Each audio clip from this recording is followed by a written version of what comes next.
Para que alguém para adorar? Você acha que todo mundo precisa acreditar em algo maior? Tô pensando na cara da Viviane fazendo essa pergunta. E sorrindo para você agora. Acho que, Vivi, a pergunta... Permita-me, Vivi. A pergunta não é para que Jesus, a pergunta é para que você. Porque a existência de Jesus está clara. Tudo que existe, existe por causa dele. Sem ele, nada do que foi feito se fez. Para que Jesus? Não. É para que você. Sim. Porque Jesus sem você é Jesus. Jesus não é assim um ser carente. Sim. Jesus é um ser amoroso. Agora, deixa a pergunta lá, porque se não pôr pergunta na tela, eu me perco. Porque ela fez 4, 5 perguntas. Não é para que Jesus, é para que você. Porque Jesus sem você é Jesus. Agora, você sem Jesus é o quê? Essa é a pergunta. Por que alguém para adorar? Porque nós somos seres adoradores. Se você não adorar Jesus, automaticamente vai adorar alguma coisa. Porque Deus colocou a eternidade no nosso coração. Sim. A gente precisa adorar. Porque adoração e utilidade é a mesma coisa. Se eu não encontrar satisfação em adorar Jesus, eu não vou encontrar satisfação em nada. Então, um ser que não adora, ele é um ser incompleto, insatisfeito, procurando adoração em alguma coisa. E a última pergunta qual que era? Por que todo mundo precisa acreditar em algo maior? Tá. A gente não precisa acreditar em algo maior. Aliás, acreditar em algo maior é uma pergunta muito delicada. Porque quando a serpente chegou para Eva e tentou Eva, qual era a essência da tentação? A essência da tentação não era comer o fruto. A essência da tentação era o que o fruto iria produzir. O que significou para Eva comer o fruto quando Lúcifer chegou para ela e falou: sereis como Deus. Portanto, ela foi tentada a algo maior. Mas no planeta, nada era maior do que Eva. E nada era maior do que Adão. Fomos feitos um pouco abaixo como Deus, cópia de Deus. O Salmo 8 diz isso. Um pouco abaixo de Deus o fizeste. Não tinha no Éden nada maior para ser. Sim. Portanto, aqui na Terra, olhando para seres humanos, criados à imagem e semelhança de Deus, não existe nada maior do que ser humano completo com Deus dentro. Portanto, não existe algo maior para ser ou para buscar. Portanto, só existe uma coisa maior do que a existência humana nesse planeta, que é Deus. Sim. Todo o restante é menor do que você. É por isso que quando a gente procura algo que não é Deus, a gente diminui. Deus nos fez numa sublimidade que a gente, no pecado, não consegue alcançar. A gente não tem noção, porque a gente está acostumado a dizer que nós somos nada, mas nós não somos nada sem Cristo. Sim. Com Cristo não há, repito, na Terra alguma coisa maior do que a existência humana, porque a existência humana é feita de uma perspectiva que não há nada na Bíblia que diz isso. Cita um ser bíblico aí, ou um ser celestial da Bíblia que fala que foi feito em imagem e semelhança de Deus, ou que chama Deus de Pai. Não tem. Portanto, ou Deus é um ponto alto para algo alto ser alcançado, ou todo o caminho será de diminuição.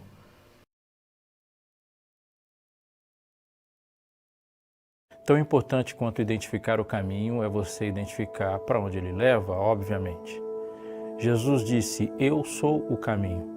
A nossa tentação é entendê-lo não apenas como caminho, mas colocá-lo como um caminho para as nossas próprias aspirações. E ele se nega radicalmente a se servir a isso. Muitas vezes procuramos Jesus e pensamos em falar com Jesus, para Jesus, de Jesus, a respeito dos nossos sonhos, dos nossos dramas, dos nossos medos, das nossas coisas, das nossas aspirações, da nossa vida. Mas quando ele se define como caminho, ele diz: ninguém vem ao Pai, senão por mim. Jesus é o caminho, obviamente, mas ele é um caminho para ele, para o Pai. Portanto, ao conhecer Jesus, a vida passa a ser uma vida de verdade quando você passa a pensar nos sonhos dele, na vida dele, nos projetos dele, nas aspirações dele. E felicidade de maneira cósmica é o sorriso de Deus, que é a única alegria que pode contagiar o universo todo. E a sua alegria depende fundamentalmente da alegria dele. Aquele que ama Jesus não consegue se alegrar enquanto Jesus está triste. Portanto, quando você vai a um culto, é um culto que alegra ele. Quando você se veste para que ele se contenta. Quando você canta, você deve estar feliz, mas ele tem que estar mais feliz ainda. Viver uma vida com Cristo de verdade é buscar a Ele por causa dEle, não somente por sua causa. A Laís cai na pergunta. Às vezes não dá a impressão de que Deus é manipulador? Afinal, se fizesse... Opa, de novo! Afinal, se fizermos a nossa escolha, podemos nos dar mal. E se fizermos a escolha de Deus, não? Agora foi. Laís, muito boa sua pergunta. Quem começa, você ou eu? Pode ir, sinta-se à vontade. Eu estava assim, pensando ainda, mas você já está com essa Às vezes dá a pronta, vai lá. impressão de que Deus é manipulador, porque se fizer a escolha dele, você se dá bem. Se você fizer a sua, você se dá mal. Ele não está dizendo que ele é manipulador, ele está dizendo que ele é inteligente e eu sou burro. Não é nada diferente. Ele está falando que ele é sábio, e ele é a sabedoria em si, e a minha sabedoria só seria sabedoria se for a sabedoria dele, porque quem inventou a sabedoria foi ele. Eu tenho filhas. Então, eu tenho uma filha de 4 anos. E aí, a minha filha de 4 anos tem decisões, às vezes, ela está diante de uma decisão muito complexa. Qual é a possibilidade da decisão ser mais acertada? A dela ou a minha? Eu seria muito mal se eu deixasse, eu com 40 anos e 41 anos de idade, Sim. deixar uma pessoa de 4 decidir sobre algo que vai ser da vida dela. Por exemplo, ela chega para mim e fala assim, eu quero assistir tal filme, tal desenho. Uhum. Deixar ela decidir não é muita maldade, muito mais do que manipulação. Você está me entendendo, Laís? Quando Deus fala assim, é melhor você optar pela minha escolha, Ele está dizendo assim, este caminho eu sei porque eu sou onisciente. São as suas escolhas que te levam a tudo que deu errado. Sim. E como então tornar o caminho dele o meu caminho? Adão, quando pecou, o que ele pegou? Comeu o fruto e falou, nossa, eu estou me sentindo mal, Jesus foi correndo atrás de Jesus. Só que não. Não, foi Jesus que foi atrás dele. Ou Sim. seja, o pecado nos leva para longe. Como tornar o caminho de Jesus o meu caminho? Sim.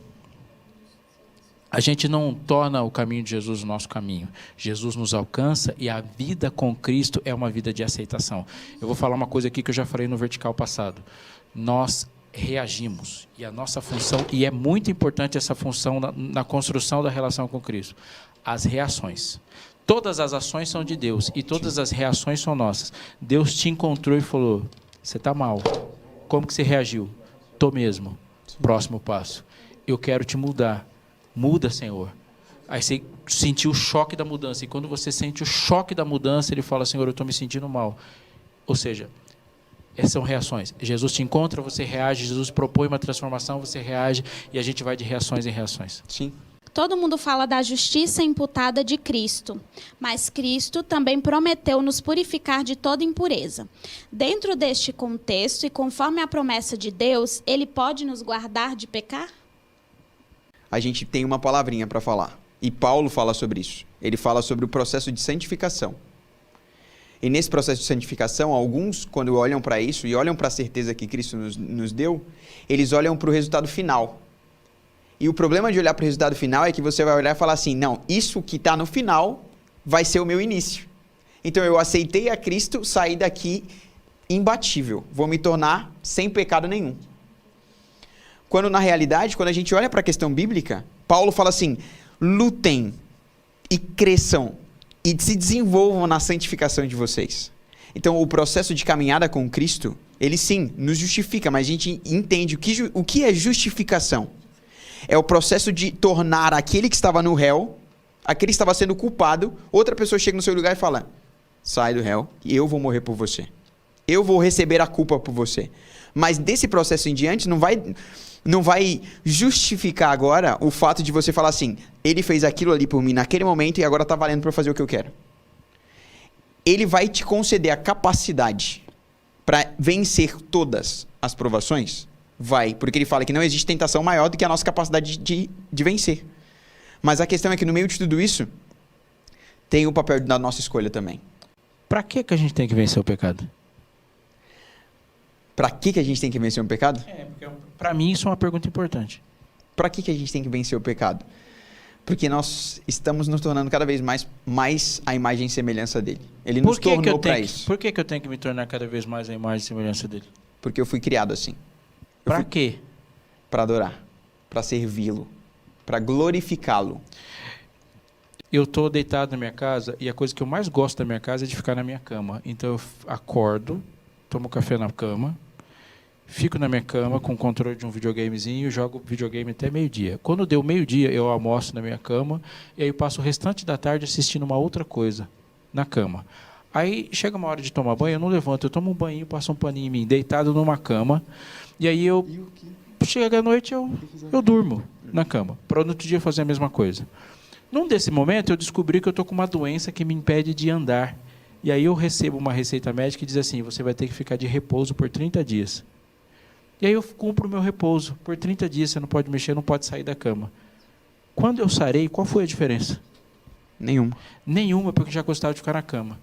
Essa história é bizarra, mas muitas pessoas estão encarando a salvação, o pecado e a vitória sobre o pecado dessa mesma forma. O que surgiu antes? O projeto você, a criação ou o pecado? E muitas vezes nós temos a impressão de que o pecado e o ser humano surgiram juntos. Ou o ser humano surge, o pecado surge, o pecado surge, depois surge o ser humano. Pecado é um hiato na história de Deus.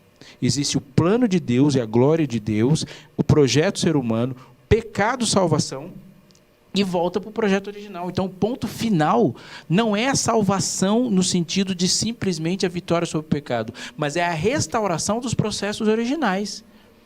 Então, eu fico pensando às vezes, quando é que eu venço o pecado? O ponto final não é a vitória apenas sobre o pecado, mas voltar a fazer e a viver aquilo que o pecado estava impedindo você de viver, que é uma vida de adoração e serviço e plenitude no propósito. E muitas pessoas lutando contra o pecado já atingiram a plenitude do propósito e outras tentando não pecar estão muito longe do propósito, porque se você depois da terapia, depois do médico, depois da internação, voltou para casa e ficou para a cama, não adianta ter curado suas pernas. Sim. Curar as pernas para voltar a andar. Nos dias de hoje, parece que as pessoas que não são da igreja serem mais abençoadas que aquelas que são. Por quê? Hoje o Deus que abençoa, aquele Deus que abençoava os antepassados, Sim. é o mesmo Deus ainda que abençoa nós hoje? Existe uma comparação aí. Vai lá. Eu vou dar uma lidinha aí. Pessoas que não são da igreja, está falando pessoas que não andam com Cristo. Porque tem pessoas que não são da igreja, mas andam com Cristo. Embora a igreja cumpra um papel fundamental nesse mundo. E quem crer e for batizado será salvo. E geralmente invariavelmente pessoas se batizam numa igreja. Eu não estou dizendo que o papel da igreja é menor, mas estou dizendo que o reino de Deus é grande. Sim. Olha para mim. Algumas pessoas na igreja parecem ser abençoadas. Há bênçãos que são para todo mundo. Ele faz nascer o sol sobre justos e injustos. Então, tem algumas bênçãos que não são condicionais à sua fidelidade. Algumas são. Uhum. Isso é um ponto. O segundo ponto não se pode confundir liberdade com vida sem propósito. Quem não tem um propósito definido na vida, não tem restrições. Eu não sou uma pessoa aprisionada, eu sou uma pessoa restrita ao meu propósito. Do mesmo jeito que você não põe água dentro do aparelho de televisão e põe água no aquário. Por quê? Porque o aparelho de televisão tem um propósito restrito. Deus abençoava pessoas do passado? Deus abençoou Isaías e Isaías foi cerrado no meio. Deus abençoava Jeremias e Jeremias sofreu uma vida de lamúria. Deus abençoou e muito Daniel, que aos 17 anos teve sua vida devastada. Ele traz em Babilônia e teve muitas histórias de Daniel que você já sabe. Uhum. Deus abençoou João Batista. Deus abençoou Pedro, Paulo. Foi decapitado. Foi morto. E quem mais que Deus abençoou? Deus abençoou todos esses aí. E João, que não morreu. Que não morreu uma morte difícil. Só passou por um tacho de óleo fervente, mas leve ali. Mas foi coisinha leve, jogar um tacho ali. Ficou ali, sim. Deus abençoou valdenses. Sim. Deus abençoa. Então, o foco não vai estar no caminho, mas está no resultado final? O foco está no resultado inicial. Em que você vai glorificar a Deus? Alguns são chamados a glorificar a Deus na prosperidade. Outros são chamados a glorificar a Deus na adversidade. Outros glorificam a Deus na vida. Outros glorificam a Deus na morte. Outros glorificam a Deus numa vida longa. Alguns glorificam a Deus numa vida curta. Alguns glorificam a Deus pregando. Outros glorificam a Deus sem pregar. Mas aquele que aceita Jesus como seu Salvador é salvo de não glorificar a Deus. Você deve perguntar hoje de que maneira, Senhor, ao sair de casa, ao voltar para casa, eu devo glorificá-lo e aceito tudo das tuas mãos. Assim. A maior maldição que uma pessoa pode receber na vida é uma vida sem Deus. Não existe nenhuma condição pior, não existe, do que não estar com Deus. Não existe. Você pode estar sendo esquartejado, está melhor do que quem está vivendo em inimizade contra Deus. Vou dizer uma coisa. Qual o pior inimigo que você pode ter na sua existência? Não diga que é Satanás, que Satanás é um inimigo derrotado. Não diga que é você, porque você pode ser transformado. Não diga que é um exército humano, porque nada, nem altura, nem profundidade, nem coisa alguma pode separar do amor de Deus que está em Cristo Jesus, nosso Senhor. Portanto, o pior inimigo que uma pessoa pode ter na existência é Deus. E essa é a situação de um pecador. Se Deus estiver numa relação de inimizade contra você, na hora que Ele aparecer do céu na sua direção, não tem para quem pedir socorro. Não tem para quê. Se Satanás é seu inimigo, você clama pelo Senhor, ele está esmagado. Mas se Deus é seu inimigo, você não pode clamar por Satanás. Portanto, nenhuma circunstância na vida é pior do que estar sendo em inimizade contra Deus. E repito, é isso que o pecado faz. Portanto, você nunca vai poder dizer que alguém está sendo mais abençoado que você se Deus morreu no seu lugar e você já aceitou. Você disse que Deus não decide por nós. Então, se alguém escolhe o caminho errado e o outro ora por intervenção de Deus, não tem resultado? Pedro, muito bom que você está aí focado. E eu vou dizer que eu não disse que Deus não decide por nós. Eu estou dizendo que Deus não decide tudo. Porque você tem um relacionamento com Deus. E num relacionamento existe uma pessoa consciente, racional decidindo e uma pessoa consciente, racional decidindo lá. Mas o que é o temor do Senhor? O temor do Senhor é num relacionamento onde Deus te ama, você ama Ele. Ele decide, você decide Ele. Se houver uma discordância nessa decisão, a dele sempre vai prevalecer. E o que é o temor do Senhor como princípio da sabedoria? É olhar e saber a diferença que existe entre você, criatura, e a dele, Criador. Entre você ser criado e Ele soberano de toda a terra e todo o céu. Isso é o temor do Senhor. O nosso relacionamento com Deus é um relacionamento de temor. Entende? É a consciência da gigantesca diferença que existe entre os dois pontos desse relacionamento. Você não subiu ao céu para morrer por Jesus. Foi Ele que diminuiu de tamanho para caber no ser humano e morrer por você. Isso é temor. E saber que Ele poderia ter interrompido o processo em qualquer momento. Você respira para falar algo, para questionar Deus, mas a respiração que você usa vem dele. Essa é uma consciência. Decide, ele decide. Esse é um ponto. O segundo é, quando a gente ora pedindo intervenção de Deus, a gente está jogando o jogo no conflito. E o grande conflito entre Deus e Satanás tem regras. Eu vou ler um texto aqui super importante. Tem regras? Mas mesmo Deus é soberano? Sim, tem regras. Por exemplo, Satanás chega e fala assim, Jó te ama, mas não te ama assim não. Jó ama as coisas que você dá. O que Deus fala? Pergunta para Jó. Tenta lá. Tenta lá. Eu posso ir lá então arrebentar com tudo? Pode, mas na vida dele você não toca. O que Deus está fazendo? Botando uma cerca, botando uma regra. Limite. Ele mexe em tudo, mesmo no corpo de Jó. Ele fala assim, mas Jó não cedeu porque você não deixou eu chegar nele e fazer doente. Então, ele pode deixar ele doente. Mas ele não vai matá-lo. O que é isso? Deus está colocando limites nas regras do conflito. Passando por decisões, há limites às regras. Qual é uma regra dessa? Eu vou ler um texto para você que está em 2 Coríntios, capítulo 4. Está focado em mim aí? Pedro e todos os outros? 2 Coríntios, capítulo 4, diz assim, olha... Capítulo 4, verso 3. Mas se o nosso evangelho ainda está encoberto, é para os que se perdem que está encoberto. Nos quais o Deus desse século cegou o entendimento dos incrédulos. Você sabe quem é o Deus desse século, né? Satanás. Para que não lhes resplandeça a luz do evangelho da glória de Cristo, o qual é a imagem de Deus. Foca no que eu vou dizer. Todo ser em pecado está sob o poder, ou interno ou externo, de Satanás. Porque Satanás reclama toda pessoa em pecado como sendo dele. E aí foi isso que Satanás fez quando ele chegou lá no céu. Ele falou, Jó é meu. Aí Deus fala, Jó não é seu porque ele não está em pecado. Toda pessoa que está em pecado, Satanás de alguma forma tem um poder de cegar essa pessoa para o evangelho. E não ache que quando você fala de Jesus para alguém, aquilo vai entrar livremente na mente da pessoa e a pessoa vai lá pensar naquilo. Porque na hora que você fala, Satanás cria interferências para que essa pessoa não escute. Mas você foi colocado como representante da missão de Deus na terra. E para que nesta guerra, pela mente das pessoas, você seja efetivo, você tem que agir com um poder além da sua argumentação.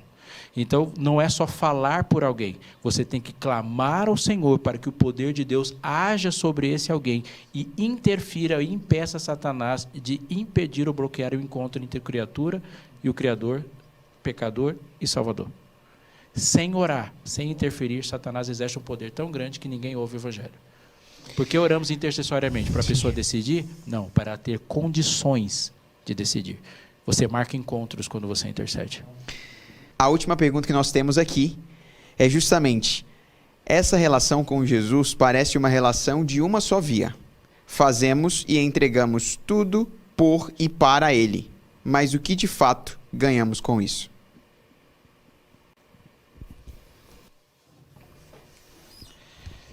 Você está prestando atenção em mim? Eu disse para você que a vida com Deus é uma vida de relacionamento. E num relacionamento, e numa história de amor, num relacionamento de amor, você não diz apenas eu te amo, sem esperar nada. A grande questão é que uma pessoa que ama só espera amor. Há uma frase que atravessou décadas. Amor com amor se paga. Deus te deixou livre no ato mais arriscado da sua existência para que você o amasse. Só livres amam. Só livres pecam. Só livres amam. Só livres pecam. O pecado é efeito colateral do mau uso da liberdade para amar. Mas, por favor, entenda. Se você tem um relacionamento com Deus de amor, você deve se relacionar com o coração dele.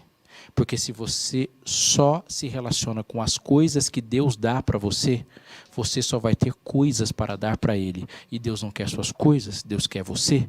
Quando Deus quis te impressionar com o amor dele, Ele não colocou algo do céu para você. Ele do céu desceu por você. E Deus se deu por você. E quem se dá por você, quer você. Abraão um dia foi chamado a sair de Ur, a sair da terra, da parentela dela e ir para uma terra que Deus iria mostrar. Qual é o prêmio? Abraão andou e nunca tomou posse de nada daquela terra. Isso parece uma aventura frustrada. A única coisa que Abraão de fato tinha escritura ali era o túmulo da mulher dele. Era a única coisa que ele não queria ter. Mas Abraão não estava andando, caminhando para um encontro com Deus em Canaã. Foi o encontro com Deus que colocou Abraão na caminhada. Você me entende? O que eu posso esperar dele? Você não espera algo das mãos de Deus. E tudo que você pode esperar dele, você já recebe no encontro com ele. Porque o que Deus te deu, não havia absolutamente nada no universo maior para dar. Amigo, amiga, qual é o nosso problema? Quando a gente espera algo maior do que Deus para receber de Deus. E essa espera será frustrada, porque nunca haverá algo maior do que Deus. Se o seu relacionamento com Deus parece insatisfatório, se o seu relacionamento com Deus parece que está faltando alguma coisa, por favor, não tenha dúvidas que eu vou te dizer. O que está faltando é um relacionamento com Deus, não algo que o relacionamento traz. Porque Deus é tão grande, tão poderoso, tão pleno em satisfação, tão cheio de alegria, que um relacionamento pleno com Deus não faz com que você sinta falta de nada. Era isso que Davi disse: o Senhor é meu pastor e nada me faltará. Um coração cheio de Cristo é um coração que não sobra espaço. É por isso que ele falou assim: eu quero que você me ame. Como? De todo o coração. Mas quando Deus disse que quer que você o ame de todo o coração, Ele está dizendo algo que você talvez não tenha percebido, mas por favor perceba agora. De onde vem o amor com que você ama a Deus de todo o coração? Eu tenho uma Bíblia aqui e eu fiz questão de trazer minha Bíblia hoje para ler esse texto para você, e eu termino dizendo esse texto quando Jesus orou por você, clamou por você, e me emociona pensar que Jesus fechou os olhos e com lágrimas nesses olhos Ele pensou em mim e orou por mim. É um texto que está no Evangelho de João, capítulo 17. E ele fala coisas extraordinárias nesse texto, mas escuta isso. Evangelho de João, capítulo 17, verso 26, ele termina dizendo o seguinte: eu lhes fiz conhecer o teu nome, e ainda o farei conhecer, a fim de que, olha, o amor com que me amaste esteja neles, e eu neles esteja.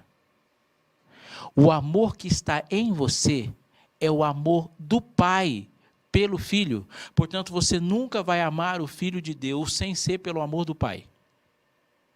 Quando Jesus falou assim: eu quero que você me ame de todo o coração, é porque o amor de Deus enche todo o seu coração, senão você não consegue ter um amor para amá-lo. Amor por Cristo é algo que você recebe do Pai. O amor que você dá a Deus é porque você contemplou o Cristo revelado. O amor com que me amasse esteja nele. Portanto, um amor que se completa em Cristo, não deixa espaço para mais nada. Não há insatisfação com o coração cheio de amor. Você nunca vai estar insatisfeito com algo que vem das mãos de Deus, se você é uma das coisas que está nas mãos de Deus. Quando você está nas mãos de Deus, não há nada que esperar dele. Não é um relacionamento de mão única. Não. É um relacionamento de mão dupla. Deus se deu por você. Espera que você se dê a Ele. Às vezes a gente é meio Nicodemos. Quando Deus nos chamou para ser Maria. Nicodemos se encontrou com Jesus e falou: Rabi, mestre. E Jesus olhou para ele e falou assim: Nicodemos, você ainda não entendeu, você não nasceu, você não experimentou a satisfação de me amar e de ser amado por mim. Mas Maria, aquela mulher perdoada, ao encontrar-se com Jesus depois da ressurreição, ele olhou para ela e disse, ela olhou para Jesus ressurreto e disse, Raboni, que quer dizer, meu mestre. Onde colocaram o meu mestre? Você entendeu? Jesus para ela não era um mestre, era o meu mestre. Hoje eu sei que sou do meu Senhor e Ele é meu. Eu vou orar por você ao terminar esse vertical. E a minha oração é simples, mas se conecte nela e faça essa oração. Para que você encontre satisfação em Cristo. Para que na sua vida não seja para que Jesus serve, mas que você diga o Jesus que eu sirvo. Eu costumo fechar os olhos. Feche também. Senhor, nosso Deus, nos entregamos a Ti completamente. Tudo em nós, para que cada átomo do nosso ser experimente a satisfação em Ti e que não haja necessidade de buscar satisfação em mais nada, inclusive nas coisas que vêm das Tuas mãos. Mas que a gente hoje tenha certeza de que nós estamos nas Tuas mãos, antes de pensar que das Tuas mãos o Senhor faz downloads de bênção para a gente aqui na terra. Mas nós queremos ter o coração cheio de Ti, e em Ti, tudo que vem das Tuas mãos sejam instrumentos na nossa vida para a Tua glória, porque a gente quer satisfazer-se, regozijar-se nessa Tua glória, e que Teu sorriso seja o nosso sorriso, que o nosso sorriso seja o Teu, e assim essa história de amor se complete em nós, no Deus que servimos, porque queremos, porque Ele nos constrange por amor. Abençoe essa galera que está aqui assistindo, comentando, em nome de Jesus, amém.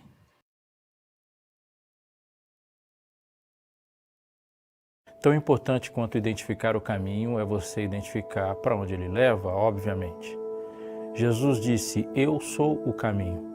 A nossa tentação é entendê-lo não apenas como caminho, mas colocá-lo como um caminho para as nossas próprias aspirações. E ele se nega radicalmente a se servir a isso.